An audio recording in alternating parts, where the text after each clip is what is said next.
관광객들로 북적이는 미국 뉴욕 공항의 입국 심사대 앞에서 한 외국 여성이 한국 여권을 당당하게 내밀자 입국 심사관은 굳은 표정으로 이 여성을 어디론가 데려가는데요. 방금까지만 해도 밝게 웃고 있던 이 여성의 얼굴 표정은 이미 넋이 나가 있습니다. 도대체 이 여성에겐 무슨 일이 있었던 것일까요? 오늘의 사연은 해외 커뮤니티 레딧에 올라온 사연입니다. 안녕하세요. 저는 알리나입니다. 현재 한국에서 살고 있는 불가리아 출신이죠.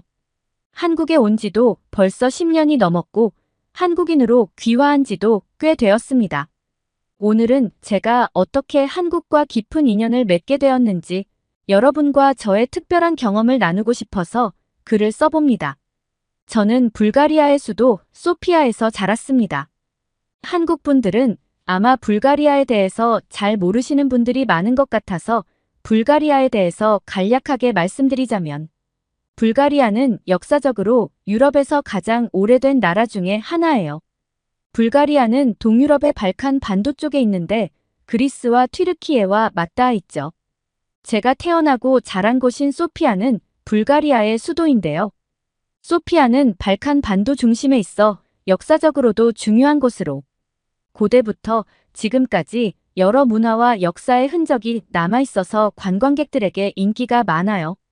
알렉산더 네프스키 대성당 같은 멋진 건축물도 많고 비토샤 산도 가까워서 자연 경관도 아름답죠. 게다가 현대적인 면도 있어서 쇼핑몰이나 레스토랑, 바 같은 곳도 많고 젊은이들도 많이 찾는 활기찬 도시랍니다. 언제 기회가 된다면 불가리아에 꼭 놀러와 보세요. 저희 부모님은 불가리아산 장미유를 수출하는 사업을 하셨습니다. 불가리아에선 장미유와 라벤더유 같은 에센셜 오일이 유명한데 특히 이곳의 장미유는 품질이 뛰어나서 전 세계적으로 인기가 많거든요. 저희 부모님은 장미꽃을 직접 재배하고 정성스럽게 오일을 추출해서 여러 나라에 판매하셨어요. 덕분에 저는 어릴 때부터 장미 향기 속에서 자라났다고 해도 과언이 아니죠. 부모님은 항상 바쁘게 일하셨고 저도 성인이 되고 나서 부모님의 사업을 도우며 일을 배웠는데 수출업이라는 특성상 자연스럽게 세계 여러 나라 사람들과 교류하는 비즈니스 비법을 배웠고 부모님은 저에게 어떻게 하면 다양한 문화적 배경을 가진 사람들과 효과적으로 소통하고 신뢰를 쌓으며 거래할 수 있는지 가르쳐 주셨습니다. 부모님의 사업은 제가 합류하고 나서 더욱 번창하기 시작했습니다. 초기에는 주로 동유럽 국가들과 거래를 하셨지만 저의 참여로 서유럽과 북미 지역으로 수출 시장을 확장했어요. 그 바람에 저는 다양한 국제무역 박람회와 비즈니스 미팅에 참석하게 되었고 점차 해외 출장을 도맡아 하게 되었습니다. 처음엔 두려움도 많았는데 사람들을 자주 만나다 보니 점차 자신감을 갖게 되었는데요. 이 과정에서 만난 사람들과의 교류하면서 사업적 감각도 익힐 수 있었고 그들의 다양한 문화를 이해하는 능력도 키울 수 있었습니다. 한 번은 튀르키예에서 열린 국제무역 박람회에서 기업인 아흐메트 씨를 만난 적이 있어요. 아흐메트 씨는 초면인 저를 마치 오래전부터 알고 있었던 친구를 대하듯 가까이 다가왔어요. 혹시나 제가 아흐메트 씨를 기억하지 못하는 것일까 착각할 정도였는데 그날 처음 만난 것이 분명했어요. 그는 마치 저의 개인적인 상황을 다 알고 있다는 듯이 부모님의 안부와 결혼이나 자녀의 유무 등 자칫 민감할 수 있는 질문들을 하더라고요. 저는 조금 당황스러웠습니다. 보통 비즈니스 미팅에서는 바로 업무 이야기를 시작하는 것이 일반적이었기 때문에 그의 방식이 낯설었죠. 그러나 아흐메트 씨가 이렇게 하는 데에는 이유가 있었습니다. 튀르키예에서는 개인적인 이야기를 나누며 관계를 쌓고 신뢰를 구축하는 것이 매우 중요하게 생각한다는 것을 나중에서야 알게 되었죠. 아흐메트 씨는 저와 차를 마시며 천천히 이야기를 나누며 서로를 더 잘 알아가고 더 깊은 신뢰를 쌓고자 했던 거예요. 아흐메트 씨는 자신의 가족 사진을 보여주며 자랑스럽게 이야기했고 저도 점차 마음을 열고 제 이야기를 나누게 되었습니다. 저는 아흐메트 씨의 인간적인 접근 방식을 보면서 비즈니스 관계를 넘어선 개인적인 친밀감이 얼마나 중요한지 깨닫게 되었고, 저도 그들의 방식을 배워 제 사업에 적용할 수 있었어요. 하지만 이렇게 치열하고 열정적으로 일했던 저는 점점 지쳤어요. 처음에는 모든 일이 즐겁고 보람찼지만 하루도 쉬지 않고 일을 하다 보니 어느 순간 번아웃이 찾아왔습니다. 그동안 일에 몰두하면서 쌓여온 피로가 한꺼번에 몰려온 것입니다. 하지만 곧 다가올 미국 출장은 저에게 매우 중요했습니다. 이번 출장은 제 경력에서 가장 큰 도전이자 엄청난 규모의 수출 계약을 성사시키기 위한 중요한 기회였거든요. 이 계약만 성사된다면 우리 회사의 매출은 크게 증가할 것이고 글로벌 시장에서의 입지도 더 탄탄해질 것 같았어요. 그래서 저는 이번 출장을 위해 온 힘을 다해 준비했고 미국 출장을 마지막으로 당분간 일을 쉬기로 결심했습니다. 잠시라도 쉬면서 재충전하지 않으면 제가 나가 떨어질 것 같았어요. 열심히 준비해서 미국으로 출국했는데 미국에 얼마나 힘들게 입국했는지 몰라요. 불가리아는 유럽연합 회원국이므로 대부분의 EU 국가들에서는 비교적 간단하게 입국할 수 있어요. 여권만 보여주면 간단히 통과할 수 있고 특별한 질문도 없이 빠르게 진행되죠. 하지만 미국은 상황이 완전히 달라집니다. 미국에 처음 입국했을 때의 기억은 아직도 생생해요. 긴 비행 끝에 지친 몸을 이끌고 입국 심사대에 섰어요. 긴 줄을 서서 기다리는 것도 힘들었지만 진짜 시련은 그 후에 시작되었습니다. 입국 심사관은 제 여권을 유심히 살펴보더니 여러 가지 질문을 하기 시작하는데 그 질문이 오늘 밤이 되어도 끝나지 않을 것 같았어요. 미국에는 왜 오셨나요? 얼마 동안 머무를 예정인가요? 불가리아에서 어떤 일을 하십니까? 같은 질문들이 끊임없이 이어졌고 심지어는 이전 여행 기록까지 꼬치꼬치 묻더군요. 그 과정에서 불편한 기분이 들었고 마치 제가 무언가 잘못한 사람처럼 느껴졌습니다. 그뿐만 아니라 별도의 방으로 안내되어 추가 검사를 받기도 했습니다. 가방을 하나하나 열어보며 철저히 검사하는데 그때의 스트레스는 이루 말할 수 없었습니다. 몇 시간에 걸친 입국 심사 끝에야 겨우 미국 땅을 밟을 수 있었죠. 이렇게 미국 입국 과정에서 받았던 고통을 겪고 나니 다시는 미국에 가고 싶지 않다는 생각까지 들 정도였답니다. 어렵게 밟은 미국 땅에서 출장 일정을 소화하던 어느 날 저는 뉴욕의 한 카페에 잠깐 쉬려고 들어갔어요.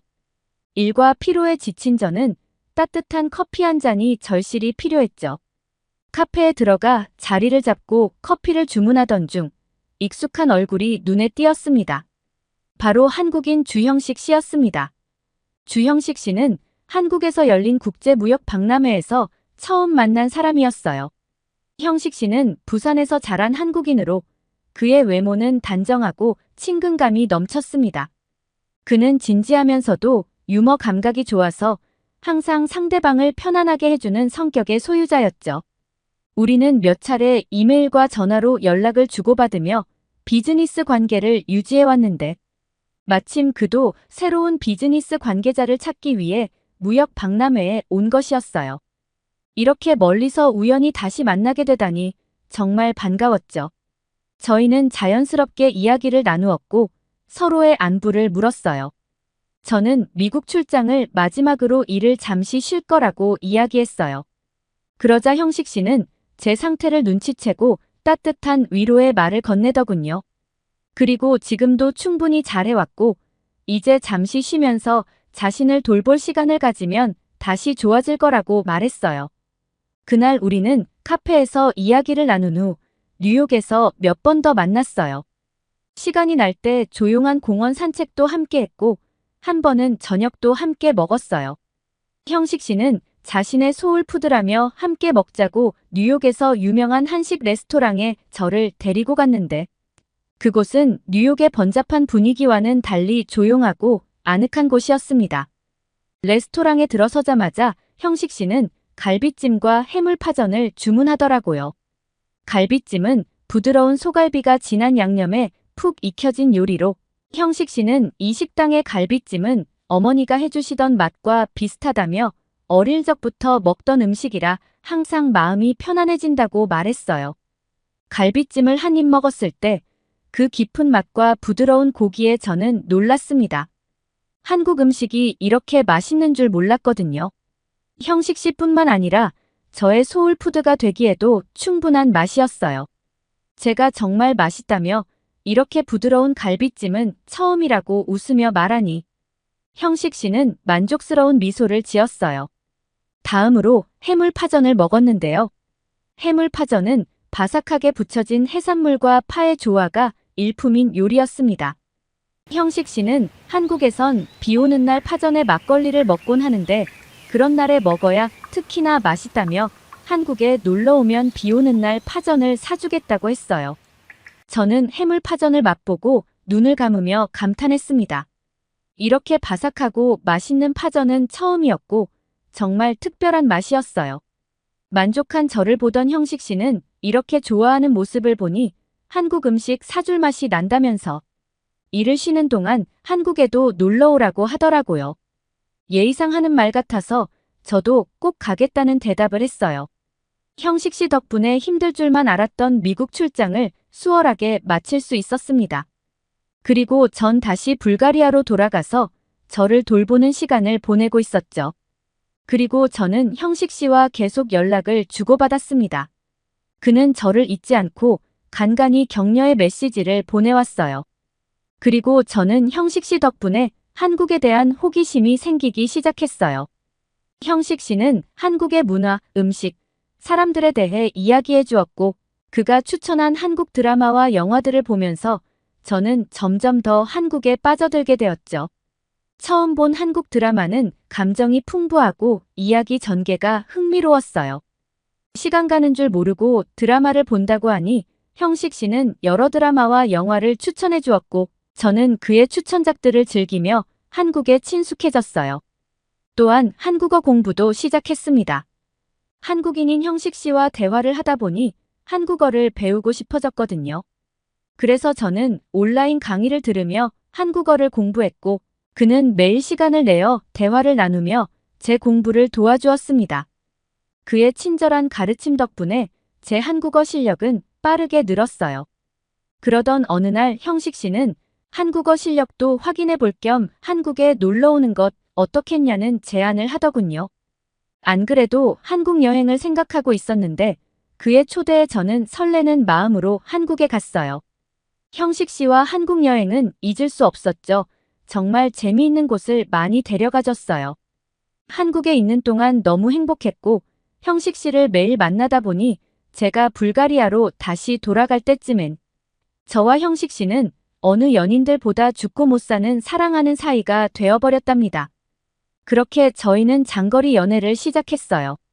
한국에서 불가리아에 가는 시간만 해도 20시간이 넘게 걸린다는 거 아시나요?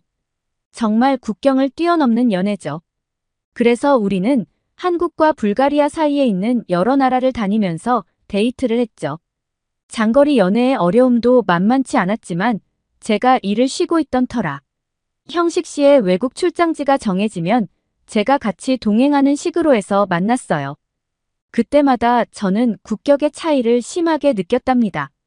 한국인이었던 형식 씨는 쉽게 입국 심사가 진행되는 반면 저는 항상 요주의 인물 마냥 별도의 방에서 대면 심사가 이뤄졌습니다. 특히 캐나다, 일본, 호주, 러시아에서의 입국 심사는 정말 말도 못하게 심했어요.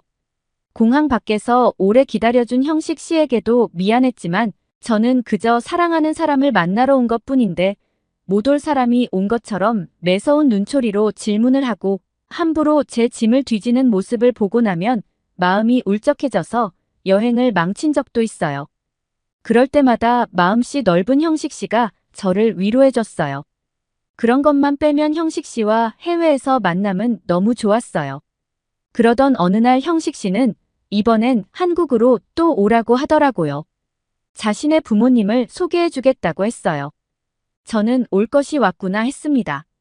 혹시나 그의 부모님이 제가 외국인이라는 이유로 우리 사이를 반대하면 앞으로 어찌해야 할지 고민이 되었었고 형식 씨의 부모님을 만나뵐 걱정에 한국으로 출국하기 전날에는 잠을 한숨도 못 잤어요.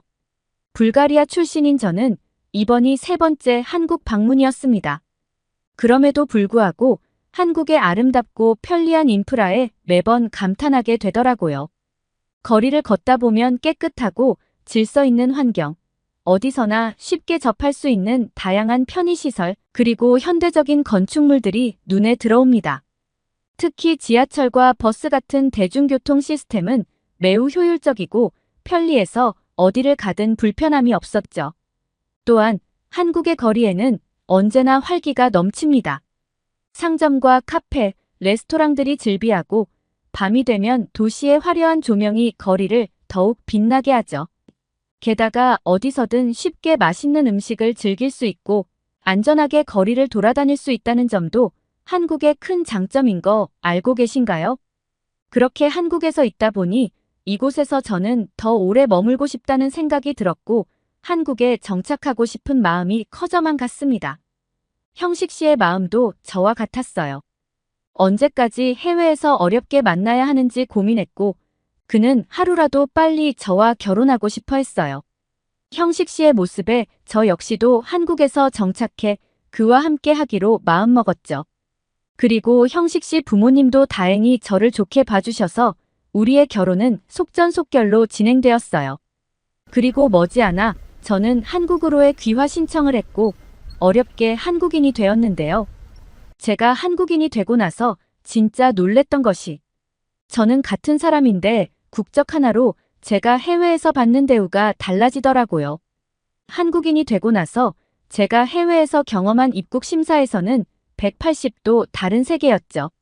한국인이 되어 한국 여권을 가지고 첫 여행은 일본이었어요.